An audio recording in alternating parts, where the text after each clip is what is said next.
E aí, pessoal, tudo bom? Tem gente ao vivo aqui? Tô mudando aqui a configuração da minha câmera porque recebi um e-mail do curso ênfase para gravar na horizontal, né? Deixar o meu celular na horizontal. Eu prefiro ficar, né, na vertical, mas vou deixar a minha câmera na horizontal, tá? Então já estou avisando a vocês que eu tive essa especificação contra esse periscope, tá? Caso vocês estranhem, né, a câmera. Bom, eu entrei às 6h30 da tarde, convidando a todos os seguidores aqui do Periscope do curso ênfase para participarem dessa minha transmissão ao vivo. Tô entrando um pouquinho antes porque recebi mensagens de alguns seguidores para falar um pouquinho sobre noções de sustentabilidade. Pois bem, né? Como eu já havia pedido esse tema de princípios do direito ambiental há algum tempo, e gravei depois várias aulas para o TRE de Pernambuco, o TRF Segunda Região, de noções de sustentabilidade e direito ambiental, eu creio que seja legal conversar um pouquinho com vocês, né? Bom, sobre noções de sustentabilidade, rapidamente eu queria levantar alguns pontos para vocês estudarem. Vejam, gravei várias aulas para o curso ênfase, enfatizei bastante sobre o artigo 3º da Lei 8666 de 93, que fala sobre as licitações sustentáveis, as contratações sustentáveis.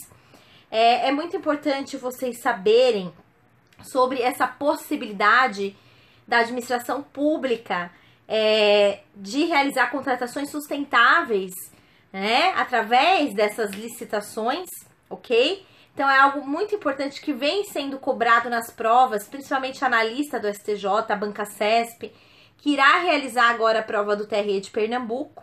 Nós temos inclusive uma resolução do TRE que menciona aliás, do Tribunal Superior Eleitoral, do TSE, que menciona essa questão de contratações sustentáveis, sempre vislumbrando a agenda ambiental da administração pública, tá bom? Que é a A3P, que fala que a administração pública deverá adotar noções de sustentabilidade em suas contratações, no ambiente envolvendo os servidores públicos, sempre vislumbrando a eficiência dentro das contratações, dentro da sua gestão. E nós temos alguns princípios que devem ser observados. Por exemplo, dentro da Política Nacional de Resíduos Sólidos, nós temos o princípio do desenvolvimento sustentável, né, que norteia através, né, do princípio do protetor-recebedor, ou seja, né, nós temos aquela questão daquele que ajuda a manter o meio ambiente ecologicamente equilibrado deve receber algo, que eu vou falar para vocês agora na minha aula de princípios ambientais. Mas percebam que há algo intrínseco, né, do protetor-recebedor, do usuário-pagador, do poluidor-predador, que é o poluidor-pagador. Então, nós temos esses princípios que norteiam as noções de sustentabilidade dentro da Política Nacional de Resíduos Sólidos, que todos os entes da administração pública devem observar, inclusive, né, o Poder Judiciário também deve observar a questão das contratações sustentáveis e a Política Nacional de Resíduos Sólidos, tá bem? Então, algo que eu deveria pontuar, que me pediram aqui para dar, né, uma resumidinha só o que vocês devem estudar, quem vai prestar a prova do TRE de Pernambuco e o TRF da segunda região, que a banca é Consuplan, né, do TRF da segunda região, e TRE de Pernambuco, a Banca CESP, tá bom?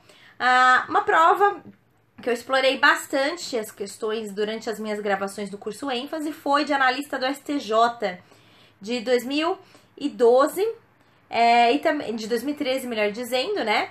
Que nós tivemos várias questões sobre noções de sustentabilidade, tá? Então, quem é aluno do ênfase, quem participou, né, das minhas gravações, quem assistiu as minhas aulas do TRE de Pernambuco, o TRF de segunda região também, vocês tiveram, né, o privilégio de, no caso, observarem como as bancas estão cobrando essas questões, tá bom? Creio que o CESP irá abordar bastante essa parte de noções de sustentabilidade dentro do TSE, né, que todos os tribunais regionais eleitorais devem observar, até porque a nossa resolução é de abril de 2016, ok? E a Consulplan vai cobrar a letra da lei, tá bom, pessoal? Então, era isso que eu queria falar sobre noções de sustentabilidade, por isso que eu entrei um pouquinho antes, tá? E agora, nós vamos começar a falar sobre os princípios do direito ambiental. Bom, essa aula de princípios, conforme eu anunciei no meu Instagram, apesar de eu ser professora do ênfase de analista e técnico, essa aula também creio que será, né, importante para quem vai prestar a prova do MPF, Magistratura Federal, outras provas, né? Então, nós temos, no caso, várias disciplinas, né, que dentro do direito ambiental, como o meio ambiente do trabalho, temos também a questão do meio ambiente cultural, meio ambiente natural, que estão, né, sempre sendo cobrada nas provas. Bom, pessoal, então vamos falar sobre os princípios. Primeiramente, o que a gente tem que entender do direito ambiental, que o direito ambiental, ele transcende a órbita jurídica brasileira. Então, nós temos o direito internacional do meio ambiente. Bom, direito internacional do meio ambiente, tá? Que é a nossa expressão utilizada conforme o professor Guido Soares, da USP, que já faleceu, abordava. Tanto que ele tem uma obra que leva esse tema. Bom, nós temos vários princípios do direito internacional do meio ambiente. Primeiro, nós temos o antropocentrismo, o homem como centro de tudo. Ou seja, né, a natureza ela serve para servir o homem. Mas o homem, ele deve preservar a natureza. Ele deve utilizar de recursos naturais. Ele deve criar morada na natureza, mas sempre tendo aquela troca, né? A natureza servindo o homem e o homem preservando. Nós também temos o princípio da cooperação internacional. Ou seja, todos os estados, eles devem cooperar entre si. Imagine no caso de um navio petroleiro que veio a pique no litoral da Europa, entre França, Inglaterra, Portugal e Espanha, né? Naquela região do mar Mediterrâneo. Pois bem, nós tivemos vários casos de vários petroleiros que afundaram naquela região. Então, os estados devem informar uns aos outros em relação à poluição ambiental que pode vir causar, né, a degradação ambiental no litoral de outro estado. Então, se o navio naufragou na costa de Portugal, Portugal deve informar a Espanha quanto a esse dano ambiental. Então, nós temos uma cooperação internacional, o dever de informar entre os estados, né? Nós temos a promoção do desenvolvimento sustentável. Gente, desenvolvimento sustentável é algo que está na moda, principalmente para quem vai prestar essas provas que eu acabei de elencar, tá? TRE de Pernambuco, analista e técnico, também TRF, segunda região da Bancas Consulplan. Mas eu vou falar um pouco mais sobre esse princípio mais à frente, tá? Mas saibam que é um princípio do direito internacional do meio ambiente, que é contemplado pela Constituição Federal de 88. Nós temos o princípio da informação, que é um subprincípio, conforme, né, os ambientalistas mencionam, da cooperação internacional, e o princípio da precaução. Vejam, nós temos o princípio da precaução como um princípio do direito internacional do meio ambiente, mas ele também é vislumbrado no nosso ordenamento pátrio. E ele é diferente do princípio da prevenção, conforme irei abordar mais à frente para vocês. E é um pega de prova, porque vocês precisam saber a diferença entre esses dois princípios, para vocês mandarem bem nas minhas questões de direito ambiental, tá bom, pessoal?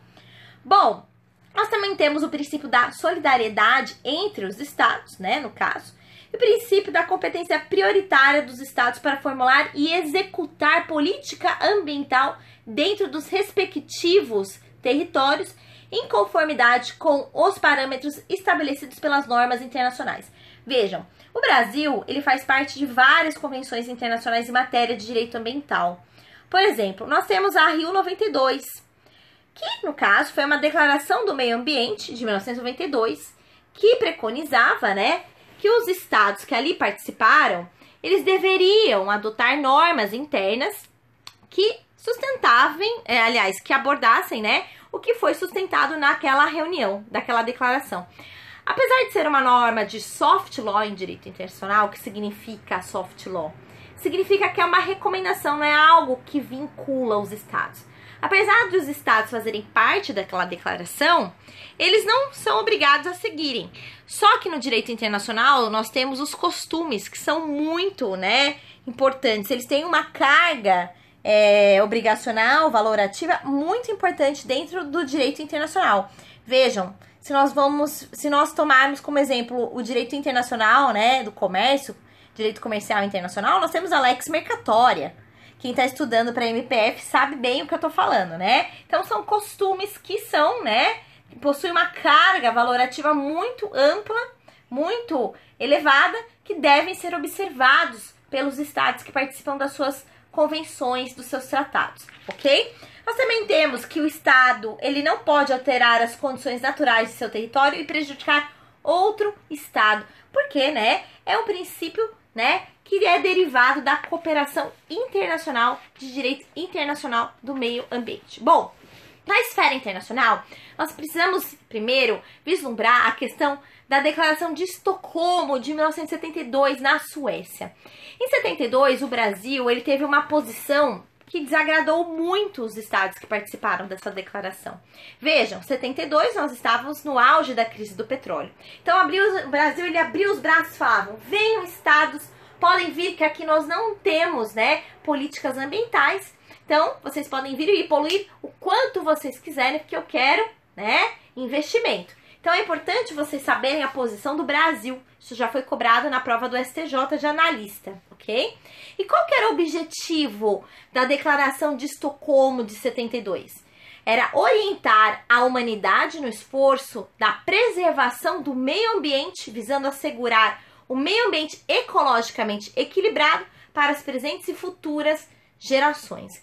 Gente, aqui nós já temos, né, um resquício, aliás, temos já uma chaminha do que é o desenvolvimento sustentável. Mas percebam, o que o examinador gosta de cobrar de vocês nas provas é quando que o desenvolvimento sustentável foi adotado como princípio. Foi na Declaração de 72? Não. Não foi na Declaração de Estocolmo de 72, conforme nós vamos verificar mais à frente, tá? Importante vocês já terem em mente essa questão. Nós também tínhamos, né, no caso, a conscientização sobre o uso dos recursos não renováveis, no caso, o petróleo, tá? A cooperação internacional por meio de transferência de tecnologia e recursos financeiros. Bom, na época da Declaração de 72 de Estocolmo, nós já tínhamos a ideia entre os estados que participaram dessa reunião que a pobreza era algo, né, que derivava da falta de informação. Então, os estados, eles entraram, né, numa convenção de cooperação de transferência de tecnologia, visando a diminuir os níveis de pobreza e elevar os níveis de informação da população. Quanto mais informação a população obtiver, né, no caso, o nível de informação for alto, menos pobreza e menos degradação ao meio ambiente. Nós teremos um meio ambiente ecologicamente equilibrado, com níveis superiores, que era o que a Declaração de 72 preconizava, tá bom? E as políticas ambientais, que eram imprescindíveis, tá bom, pessoal? Então, aqui nós tínhamos o termo chamado, né, utilizado, chamado ecodesenvolvimento, e não desenvolvimento sustentável. Bom, depois de 72, nós tivemos em 1992 uma reunião aqui no Rio de Janeiro, né? Onde a sede do ênfase, sempre estou muito feliz lá na sede do ênfase. As meninas me tratam super bem. Quero agradecer a todas as meninas, a Veluma, a Marcela, a Rafa, todas que participam, né, das minhas gravações. Então, lá no Rio de Janeiro, em 1992, nós tivemos uma reunião. E dessa reunião nós tivemos uma declaração do Rio, chamada também ECO 92. Bom, nessa ECO 92, nós tivemos o princípio do desenvolvimento sustentável sendo adotado. Mas o conceito de desenvolvimento sustentável não foi, né, elaborado na Declaração de 92. Antes da Declaração de 92, nós tivemos uma reunião em 87 da ONU, que foi presidida pela Gro Harlem Brundtland, que foi a primeira ministra norueguesa da época, e ela presidiu essa reunião. E dessa reunião nós tivemos um documento, Nosso Futuro Comum. Gente, isso aqui já foi cobrado em prova de TJ São Paulo, prova oral. E eu já vi vários candidatos rodando nisso aqui. O que é, né, o relatório de Brundtland, ou Nosso Futuro Comum? O relatório de Brundtland é a mesma coisa que o Nosso Futuro Comum, porque leva o sobrenome da primeira-ministra norueguesa Gro Harlem Brundtland. E a Gro Harlem Brundtland, ao presidir, né, essa reunião da ONU em 87, ela disse que nós, as presentes gerações, ou seja, a Gro Harlem, os filhos, os pais, né, aquelas gerações presentes, 87, elas deveriam sim utilizar de recursos naturais para sua subsistência, né, visando um desenvolvimento econômico, mas preocupando-se com as futuras gerações, já que as futuras gerações também possuem o direito de usufruir desses recursos naturais. Então, lá em 87, nessa reunião da ONU, que resultou no relatório de Brundtland, Nosso Futuro Comum, nós tivemos o conceito de desenvolvimento sustentável. E esse conceito foi adotado em 1992 por essa reunião da ONU aqui no Rio de Janeiro, né? Então, nós tivemos o princípio do desenvolvimento sustentável sendo consagrado dentro da Agenda 21, que é um documento que foi editado, né, nessa reunião da Declaração do Rio 92, que vislumbrava 21 princípios, e dentre eles o princípio do desenvolvimento sustentável. Nós temos também o princípio número 8 dentro dessa Agenda 21, que prevê que os estados eles devem editar normas vislumbrando a responsabilidade civil em matéria de direito ambiental no caso de danos ambientais, tá bom? Então nós temos essa obrigação dos estados de também, além de editarem normas, observarem essas noções de sustentabilidade. Aí que vem a disciplina Noções de Sustentabilidade, que está muito na moda, que o Estado, ele olhou para aquele princípio 8 da Agenda 21 e pensou, poxa, eu também tenho, né, que preservar o meio ambiente. Não apenas cobrando dos meus administrados, né, dos cidadãos, mas também eu tenho que fazer a minha parte, tá? Por isso que noções de sustentabilidade, agenda ambiental da administração pública, A3P, contratações sustentáveis, aquela alteração do artigo 3º da Lei 8666 de 93 das licitações públicas, tá bom? Então, nós temos a Declaração do Rio de 92.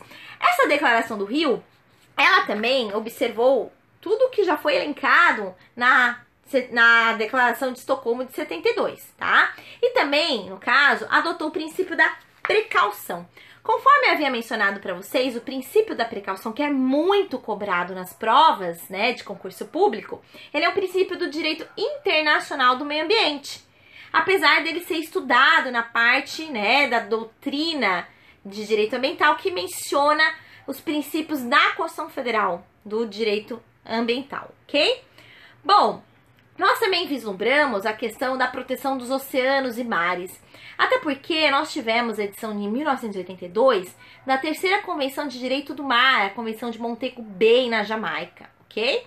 E a Declaração do Rio de 92, ela adota essa convenção, que também é uma declaração que os Estados Unidos da América não assinaram, não ratificaram, e apesar disso eles utilizam, né, desse documento internacional para coagir a China a preservar os mares, né, essa questão de territorialidade, né, apesar de não terem ratificado, tá bom? Então nós tivemos todas essas preocupações norteando a Rio 92, tá? Então lembrando, pessoal, a Rio 92 ela adotou o princípio de desenvolvimento sustentável, apesar de não ter desenvolvido o conceito de desenvolvimento sustentável, que foi desenvolvido pelo relatório de Brundtland de 87, ok? Então, por favor, né, futuros analistas e técnicos dos TRFs e também do TRE de Pernambuco, por favor, não se esqueçam disso. Isso é um pega de prova, ok? Bom, pessoal, nós temos aqui, no caso também, nós tivemos a Rio Mais 20. A Rio Mais 20, que foi uma reunião aqui no Rio de Janeiro em 2012, ela continuou, né, adotando as noções de sustentabilidade, o princípio do desenvolvimento sustentável, mas ela vislumbrou a questão da governança ambiental. Então, a Rio 2012, né, a Rio Mais 20, ela observou e falou o seguinte, poxa, nós tivemos a Agenda 21 com vários princípios em matéria de direito ambiental, mas como que esses estados que participaram dessa Rio 92 vão implementar essas questões de sustentabilidade? Então, a Rio 2012, né, a Rio+20, ela começou a se preocupar com os instrumentos de viabilizar a implementação dessas noções de sustentabilidade. Para nós, é algo muito simples, né? Porque nós já temos uma lei de 81 que institui a Política Nacional do Meio Ambiente. Inclusive, o CISNAMA, ele tem o papel de implementar a Política Nacional do Meio Ambiente. E ela fez 35 anos agora, em agosto, ok? Mas imaginem, estados como China, né, Índia, que não possuíam essa mentalidade de preservação ambiental e adotaram essas noções de sustentabilidade, como que iriam implementar essas noções de sustentabilidade dentro dos seus governos? Como iriam solicitar que os administrados observassem essa questão, né, de noções de sustentabilidade no dia a dia? Então é importante a gente saber que a Rio+20, ela, no caso, se preocupou com os instrumentos de implementação dessas políticas ambientais visando o desenvolvimento sustentável, tá? É importante vocês saberem essas posições desses diplomas internacionais. Bom, nós tivemos a edição nessa Rio+20 do documento Esboço Zero, tá bom? Que é exatamente o que eu estou mencionando para vocês, a questão da governança em matéria de noções de sustentabilidade. Em 2015, em dezembro, nós tivemos a reunião da Cúpula do Clima, a COP21 em Paris, que apesar de mencionar essas questões de mudanças climáticas, que é um documento que vem a substituir o protocolo de Kyoto, né? E agora pensem, né, que os Estados Unidos da América também assinaram, né, esse novo diploma internacional. Apesar de não obter uma meta específica para redução de gases de efeito estufa, nós também tivemos a discussão sobre as noções de sustentabilidade e, no caso, a adoção de desenvolvimento sustentável em relação às mudanças climáticas, tá bom? Sei que vários alunos aqui que vão prestar TRE de Pernambuco estão desesperados, porque a Banca CESP adora cobrar atualidades, conforme já cobrou na prova de analista do STJ, nas provas passadas. Inclusive, furacão Katrina, né, já foi cobrado na prova do STJ, de analista lá da Banca CESP. Então, alerto vocês que estão me assistindo e vão prestar TRE de Pernambuco, Banca CESP, a tomarem cuidado com essas questões dos diplomas internacionais que foram assinados e serão ratificados pelo Brasil. Na reunião do G+20, agora na China, no início de setembro, Michel Temer, que é o nosso presidente, né, em exercício, ele falou que vai ratificar a COP21, ok? Então, o Brasil, né, deverá observar essas questões trazidas por esse diploma internacional, novel diploma internacional, né, dentro da nossa legislação. Creio que a nossa legislação de mudanças climáticas, da Política Nacional de Mudanças Climáticas, será alterada, tá bom? Porque ela faz muita referência ao protocolo de Kyoto, tá bom? Então, há a necessidade de ser modificada. Bom, pessoal, passando dessa parte introdutória do direito internacional do meio ambiente, vamos ao que interessa, que é o efetivo título deste nosso Periscope. E vejam, é importante a gente sempre partir da premissa do direito internacional para a Constituição Federal e depois o ordenamento infralegal. É algo que é muito importante para estudarmos qualquer disciplina, tá? Até porque, conforme eu menciono para os meus alunos, nós não estamos numa bolha. O direito brasileiro, ele interage com os demais, tá? Nós temos um direito comparado muito rico dentro da nossa disciplina de direito ambiental. Pois bem, os princípios do direito ambiental na Constituição Federal de 88. Vejam, na minha chamada, no convite lá às 18h30, comecei mencionando, né? Inclusive eu vi que o professor Paulo Lepor estava online, ele está aqui falando diretamente de Franca, que os princípios em matéria de direito ambiental, eles são divididos em duas categorias. Primeiramente, nós temos os princípios expressos, que são explícitos, ou seja, são os princípios que estão no corpo de algum dispositivo da Constituição Federal de 88. O princípio da informação, ele está no artigo 225 da Constituição Federal de 88. Então, ele está expresso, ok? Ele está explícito, ele está escrito. Agora, princípio do desenvolvimento sustentável. Ele não está expresso em algum artigo da Constituição Federal de 88. Ele está implícito. Por quê, professora? Porque para vislumbrarmos o princípio do desenvolvimento sustentável, nós teremos que conjugar o caput do artigo 225 da Constituição Federal com o artigo 170 da Constituição Federal, que menciona sobre a ordem econômica. Então, nós temos, né, uma conjugação de artigos que irá demandar no princípio do desenvolvimento sustentável.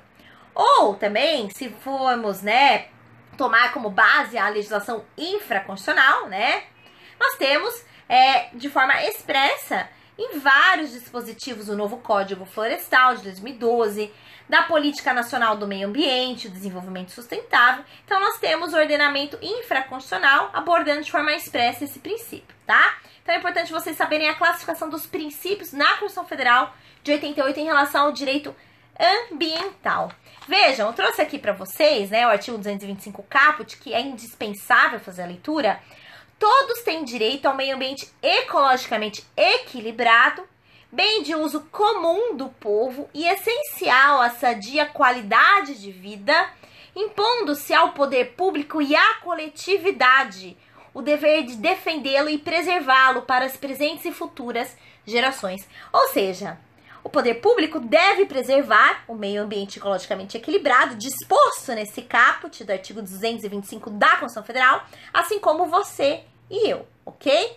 Bom, então nós temos este dever. Não é algo discricionário, é algo que vincula o poder público de editar normas, observando sempre, no caso, o princípio número 8 da Agenda 21 da Rio 92, e nós também, né, a coletividade. Inclusive, vocês sabem que agora saiu uma decisão do STJ, né, que, no caso, quem usufrui de bem comum pode entrar com ações possessórias para defender aquele bem, né?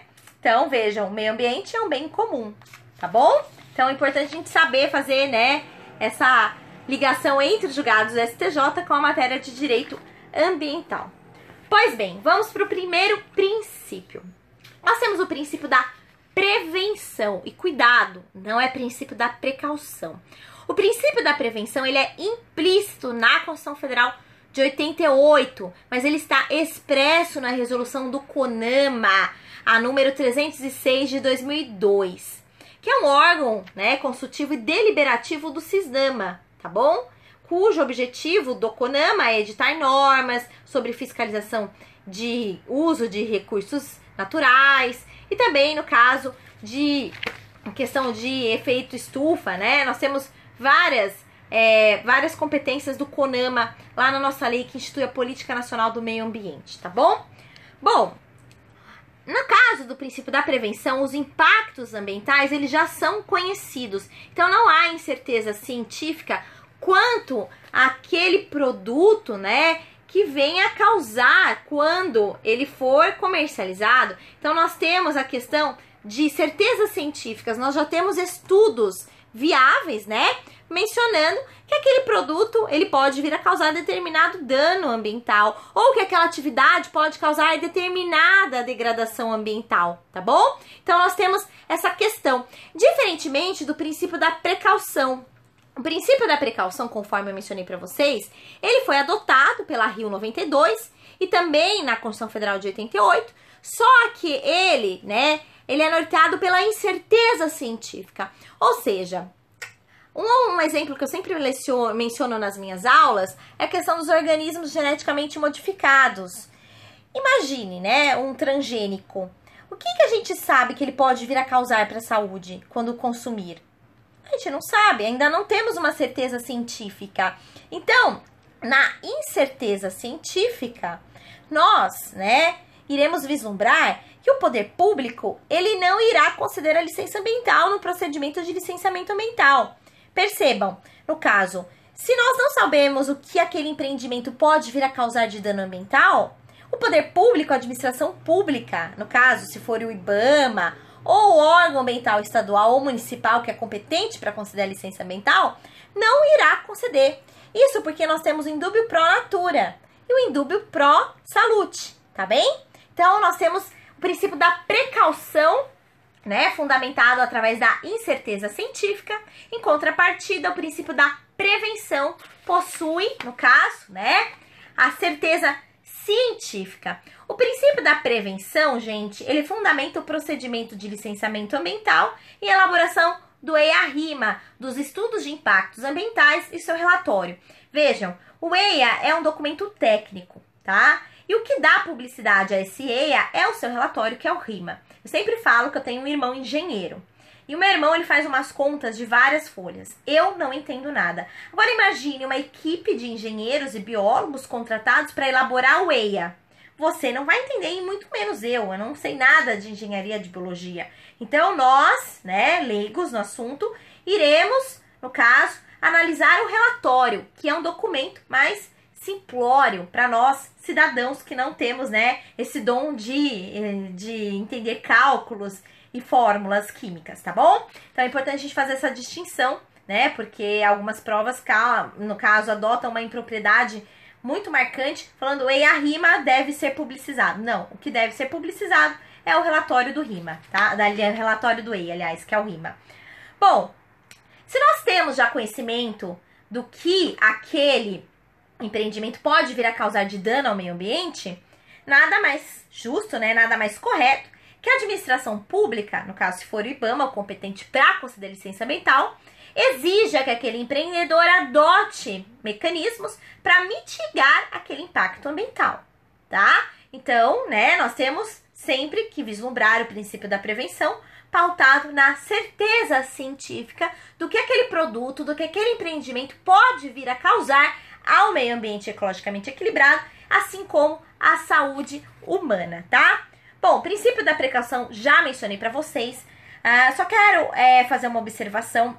Nós tivemos um julgado que eu inseri no meu livro, do Item a Item Delegado de Polícia da Editora Armador, que foi o relator Dias Toffoli, que eu participei de um evento agora com ele em São Paulo, num congresso de direito tributário, né? E ele menciona que o princípio da precaução em matéria de direito ambiental deve ser utilizado de forma, né, assim, mais ponderada. Ou seja, nós não vamos utilizar o princípio da precaução para todos os empreendimentos, porque senão nós não teremos licença ambiental concedida. E por fim, nós não temos uma economia, né, aquecida. Então, deve ser utilizado de forma ponderada, conforme utilizou, né, esse termo o ministro Dias Toffoli em seu voto, tá bom, pessoal? Vejam, trouxe aqui um julgado de 2012 que o STJ adota o princípio da precaução. É um princípio que está na moda, principalmente essa distinção entre o princípio da prevenção e o princípio da precaução. Bom, o princípio da informação, ele está previsto no artigo 225, parágrafo 1º, inciso 6 da Constituição Federal de 88. Ele é um princípio explícito, ele está expresso, tá? Todos os atos em matéria de direito ambiental, os atos administrativos, eles devem ser publicizados, tanto, né, que a publicidade do relatório do estudo de impacto ambiental, o RIMA, né, deve ser feito, tá bom? Então é importante vocês saberem que é um princípio do direito internacional do meio ambiente que a Constituição Federal de 88 adotou no seu corpo de forma expressa, tá bom, pessoal? Bom, a Lei 10.650 de 2003 menciona nessa questão que todos os atos administrativos em matéria de direito ambiental devem ser públicos, tá? Até porque nós estamos falando de um bem de uso comum do povo, que é o meio ambiente ecologicamente equilibrado. Bom, princípio do desenvolvimento sustentável, conforme já mencionei para vocês, tá? Vejam que é, né, fruto daquela conjugação do artigo 225 caput com o artigo 170 da Constituição Federal, então é um princípio implícito, mas, no caso, nós temos de forma expressa, consagrado na nossa Lei da Política Nacional do Meio Ambiente, no artigo 4º, inciso 1, que é a Lei 6.938 de 81, que fez 35 anos agora em agosto. O artigo 73 do novo Código Florestal adota de forma expressa esse princípio do desenvolvimento sustentável, assim como a nossa lei que adota a política, né, nacional de gerenciamento de recursos hídricos, que é a Lei 9.433 de 97, e a nossa Lei do Sistema Nacional de Unidades da Conservação da Natureza, do SNUC, a Lei 9.985 de 2000, artigo 4º, inciso 4, tá? Então vejam que o ordenamento infraconstitucional adota de forma expressa esse princípio do desenvolvimento sustentável, sendo que a Constituição Federal de 88 adota de forma implícita, ok? Então, já mencionei para vocês o que significa o princípio do desenvolvimento sustentável, que o conceito foi elaborado no relatório de Brundtland de 87 e consagrado pela Agenda 21 na ECO 92, na ECO Rio 92. Vejam, agora nós vamos para mais 2 princípios. Primeiro, o princípio do poluidor pagador, que é sinônimo de poluidor predador, e da responsabilidade. Nesse caso, pessoal, lembrem-se que lá na Agenda 21, mencionei para vocês, que nós temos o princípio de número 8, que em matéria de direito internacional do meio ambiente, os estados eles devem adotar um conjunto de normas, né, que responsabilizem aquele que causou um dano ambiental. Pois bem, por esse princípio do poluidor pagador, né, poluidor predador ou da responsabilidade, aquele que utiliza-se de recursos naturais de forma, no caso, individual, e causa um dano ambiental, ele deve ser obrigado a reparar aquele dano ambiental que ele veio a causar ao meio ambiente que encontrava-se ecologicamente equilibrado. Pois bem, então nós temos esse princípio que nos dá a ideia de responsabilidade civil objetiva em matéria de direito ambiental. Por quê, professora? O artigo 225, parágrafo 3º da Constituição Federal de 88, ele fala que, no caso, né, quem causar um dano ambiental, ele deverá responder por aquele dano ambiental, seja na esfera civil, na esfera administrativa ou na esfera penal. Em matéria de direito civil, né, na responsabilidade civil ambiental, nós temos que a responsabilidade sempre será objetiva. E por quê? Vejam, nós não iremos verificar se aquele indivíduo que causou aquele dano ambiental atuou com dolo ou com culpa, com má fé. Isso não será indispensável para atribuirmos a responsabilidade para aquele indivíduo. Então, nós não iremos verificar. Se aquele indivíduo causou o dano ambiental, ele deverá responder, né, de forma objetiva, pautada na teoria do risco integral. E vejam, o que as bancas estão fazendo de pegadinha com vocês? A banca do CESP, na prova de delegado de polícia de 2016, lá em Pernambuco, perguntou, né, qual era a modalidade da responsabilidade civil em matéria de direito ambiental, objetiva, e qual que era a teoria do risco integral.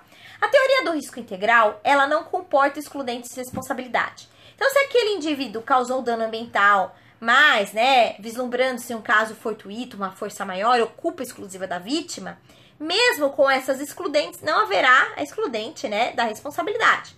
Diferentemente da teoria do risco criado, do risco proveito, da teoria do risco administrativo, que havendo, né, essas ações pautadas em caso fortuito, força maior ou culpa exclusiva da vítima, haverá a possibilidade de exclusão da responsabilidade daquele indivíduo, tá? Então, nós não vamos adotar essa segunda teoria. A doutrina majoritária em direito ambiental adota a teoria do risco integral, mesmo em relação à administração pública, quando ela for causadora do dano ambiental. E aí, gente, a gente traz à baila essa questão, né, de Mariana. Vejam, né, que há um ano nós tivemos esse dano ambiental lamentável e o Ministério Público Federal, ele ingressou com uma ação civil pública em face da Samarco, da Vale, do IBAMA e do Estado de Minas Gerais, que é considerado omisso no caso da concessão da licença ambiental para aquele empreendimento, tá? Para aquela barragem de Fundão lá na cidade de Mariana, tá? Então, o Estado, ele pode vir a ser responsabilizado na esfera civil por um dano ambiental na modalidade objetiva, né? Pautada na teoria do risco integral, que não comporta excludentes de responsabilidade. Pois bem, princípio do poluidor pagador. Agora, nós temos o princípio do usuário pagador. Vejam, eu, Tatiana, utilizo água, tá? E eu pago um valor, né, pecuniário, por causa dessa água que eu utilizo para tomar banho, para beber, tá bem? Mas eu não estou poluindo, eu só estou utilizando esse recurso natural que eu tenho direito, conforme mencionei lá no princípio do desenvolvimento sustentável, naquele conceito maravilhoso do relatório de Brundtland. Pois bem, então, mesmo que não haja poluição, eu devo pagar uma quantia, um valor pecuniário. E o STJ, mencionou que é válido este valor pecuniário, né, que é previsto na nossa lei da Política Nacional de Gerenciamento de Recursos Hídricos, porque a água, ela é um valor, ela é um bem dotado de valor econômico, tá bom? Então, nós devemos pagar um valor, né, para que o poder público, ele aumente, né, a tecnologia em relação à captação da água. Então, toda outorga, que é uma autorização para explorar recursos hídricos, captação de água, emissão de esgoto também tratado, né, é onerosa por causa dessa questão da água ser dotada de um valor econômico. Então, vejam, aqui em São Paulo nós tivemos um problema muito sério, que eu estou falando aqui da cidade de Santos, mas o estado de São Paulo todo passou por um problema muito sério de desertificação há um ano. E, né, nós tivemos que preservar mais ainda, usar de forma consciente a água, porque senão nós iríamos ficar sem água. Tanto que nós apelamos, inclusive, para o estado do Rio de Janeiro para, né, nos servir com esse bem natural. Pois bem, pessoal, aqui nós aprendemos a lição, tá? Espero que vocês também de outros estados aprendam e não passem por isso, porque foi muito feio, tá? Então, é importante a gente saber a distinção do princípio do poluidor-pagador, predador da responsabilidade, do princípio do usuário-pagador. No princípio do protetor, aliás, do usuário-pagador, nós não temos, no caso, dano ambiental, nós temos a captação da água, por exemplo, e nós pagamos um valor. Agora, o princípio do poluidor-pagador, da responsabilidade do predador, aquele que utiliza de um bem natural, no caso água, de forma individual e causa um dano ambiental, ele deverá arcar com a responsabilidade de ressarcir o meio ambiente, tá bom, pessoal? Bom, aqui nós temos o princípio do protetor-recebedor. E esse princípio, ele é super legal. Por quê, professora? Bom, o novo Código Florestal, ele adota esse princípio do protetor-recebedor, através das compensações, né, no CAR, no caso, a moeda verde, nós temos lá no novo Código Florestal algumas percentagens de área de reserva legal que devem estar previstas nas propriedades rurais em determinadas regiões do país. Por exemplo, lá na região do Pará, onde eu fui lecionar para delegado de polícia, lá 80% da propriedade rural deve ter uma área de reserva legal, que é uma área, né, de vegetação nativa. E se não possuir? Se não possuir, aquele outro proprietário que obtenha uma percentagem mais elevada, acima de 80%, poderá comercializar para aquele que possui aquém, né, de 80%, aquela percentagem de preservação a maior, tá bom? Então, nós temos essa possibilidade. Bom, outras percentagens, nós temos na questão da floresta amazônica, cujo bioma é cerrado, 35%, Campos Gerais e demais regiões do país, que nem aqui em São Paulo, 20% da área da propriedade rural deve ser, né, de área de reserva legal, que é uma percentagem de área de vegetação nativa. Então, nós temos essa questão da compensação. Nós também temos a questão da tributação ecológica. Inclusive, gente, agora eu sou autora de um site, né, de artigos jurídicos, e que vai ser lançado semana que vem, e eu vou escrever um artigo sobre ICMS ecológico. Vejam, o ICMS ecológico é um tributo que está muito na moda, principalmente por ter sido criado, né, pela Constituição Estadual do Paraná. Vejam, 25% do ICMS recolhido em todo o estado, conforme o artigo 158 da Constituição Federal de 88, deve ser distribuído aos municípios.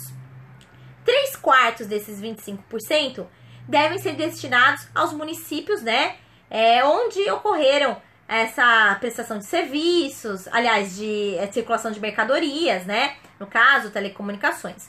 E 1/4 desses 25% os estados podem dispor conforme, né, quiserem. Então, o estado do Paraná, na Constituição do Estado do Pará em 91, houve a previsão do Instituto do ICMS ecológico. Aqui no estado de São Paulo, o estado de São Paulo foi o segundo estado a criar este tributo, o ICMS ecológico. E aqui, 0,5% desse 1/4 dos 25% é destinado aos municípios que instituam unidade de conservação ambiental, lá da lei do SNUC, e área de preservação ambiental.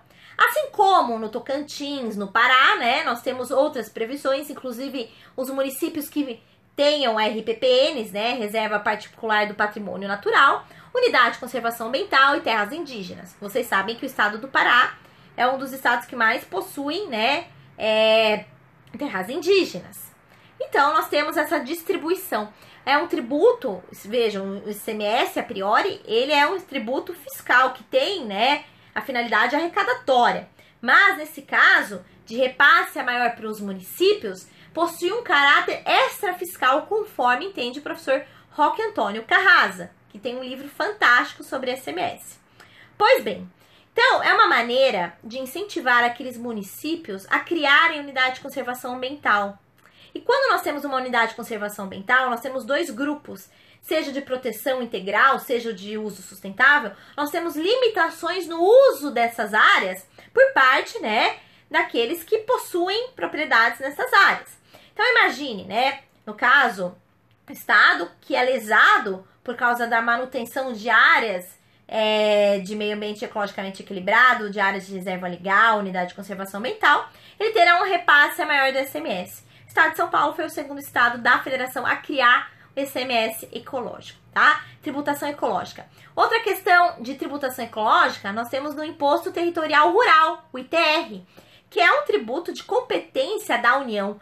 A União, né, ela tem a competência de instituir o ITR para as propriedades previstas situadas na zona rural, e quando o município, ele fiscalizar, né, ele pode ter a capacidade arrecadatória, vejam que não é a competência, mas a capacidade toda para si, ele pode fiscalizar e, né, ser beneficiário de toda essa tributação. Pois bem, nós temos umas percentagens de 0,3% a 20% de alíquotas de ITR, conforme o grau de utilização dessas áreas. Então, lá no site do Planalto, do Ministério do Meio Ambiente, nós temos essas alíquotas. E aí, nessa discussão, né, do Congresso do Geraldo Ataliba, 30º Congresso de Direito Tributário, nós tivemos o confronto do princípio do não confisco em direito tributário com o princípio do protetor recebedor e o princípio da função socioambiental da propriedade. Pois bem, os tributaristas, eu também sou tributarista, né, mas também tenho essa tendência para o direito ambiental, eles vislumbram que essa alíquota de 20%, ela vai de forma contrária a esse princípio do não confisco em matéria de direito tributário. Que o tributo, ele não tem essa finalidade de confiscar a propriedade, mas, né, apenas de arrecadar um valor.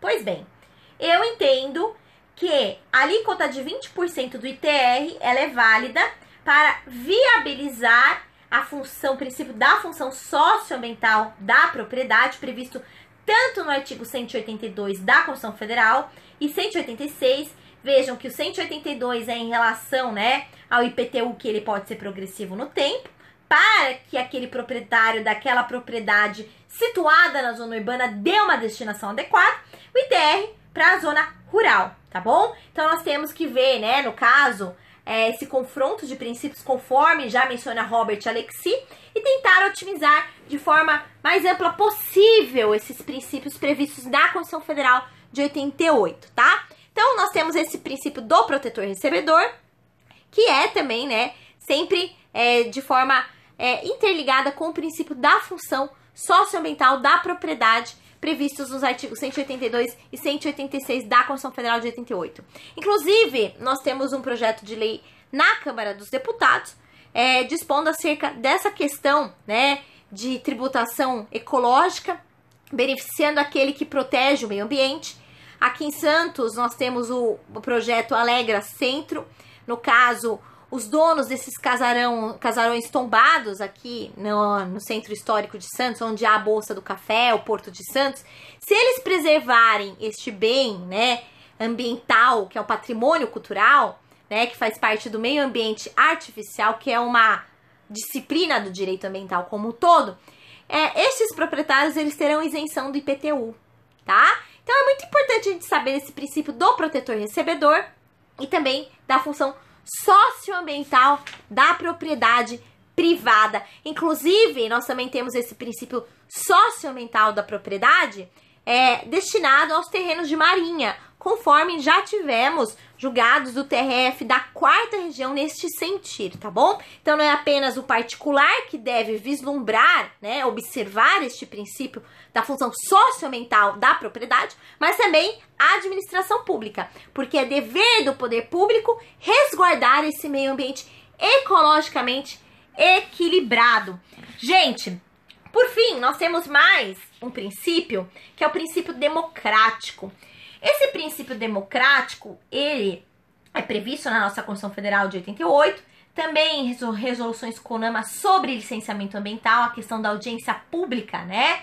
Quando 50 ou mais cidadãos requererem audiência pública, ela é dotada de, no caso de eficácia de validade, né? Para a licença ambiental. Se a licença ambiental ela for concedida sem realizar essa audiência pública quando obrigatória, a licença ambiental será inválida. E nós temos previsão na OIT 169 da Convenção, né, da Organização Internacional do Trabalho, né, essa Convenção 169, que a população tradicional ela deve ser ouvida quando um ato administrativo repercutir de forma direta. Vejam no caso da Belo Monte, né, da usina de Belo Monte. Há discussões em relação do MPF em face da União de que aquela população indígena daquele local não foi ouvida, tá? E também nós temos agora um impasse lá do TRF da 1ª região, se eu não me engano, não, da 5ª região lá, em relação ao polo naval de Manaus, da questão da extensão desse polo naval, que a população ribeirinha não foi ouvida, tá? Em relação a esse ato administrativo que repercute de forma direta ao seu bem-estar social, tá? Então, por enquanto, a pedido do Ministério Público Federal, essa expansão do polo naval de Manaus está suspensa, porque, né, o órgão ambiental competente não ouviu as populações ribeirinhas, que também são consideradas populações tradicionais. Bom, pessoal, nós temos o princípio da solidariedade ou equidade intergeracional, que é explícito no artigo 225 caput da Constituição Federal, e é o princípio número 3 da Agenda 21 da Eco Rio 92. Vejam, o direito ao desenvolvimento deve ser exercido de forma a permitir que sejam atendidas equitativamente as necessidades de gerações presentes e futuras. Por último, nós temos o princípio da vedação ao retrocesso. O professor Paulo Lepore está aqui, professor de Direito Constitucional e Direitos Humanos. E ele, né, há de convir comigo que quando uma Constituição Federal, no caso, né, o seu diploma constitucional, prevê avanços em matéria de direitos humanos, outro diploma constitucional, outra Constituição, desculpem-me, não poderá abolir aqueles direitos já, né, fundamentados, já observados, já previstos naquela carta anterior, tá? Nós temos o princípio da vedação ou retrocesso em matéria de direito ambiental. Vejam, tá muito em moda porque direito ambiental é um direito de terceira dimensão, conforme a doutrina de direito constitucional moderna, ou de terceira geração, né? Eu adoto terceira dimensão. Vejam, nós tivemos uma PEC que ainda existe, né, de 2012, que está tramitando no Congresso Nacional, tentando inserir o parágrafo 7º no artigo 225 da Constituição Federal de 88. E este parágrafo 7º, né, ele é sacana, desculpem-me a palavra, mas nós já tivemos inclusive um documento do MPF editado, né, falando para o Congresso, né, não votar essa PEC. Porque este parágrafo 7º, se for inserido, ele visa a extinguir, a acabar com o licenciamento ambiental. E o relator desta proposta de emenda à Constituição menciona que o papel desse parágrafo 7º é viabilizar as obras em rodovias públicas. Então, por causa da morosidade de análise por parte do órgão ambiental quanto à concessão daquela licença ambiental pleiteada, né, nós estaríamos tendo um retrocesso em relação às obras públicas, em relação ao interesse da administração pública como um todo, né, no caso.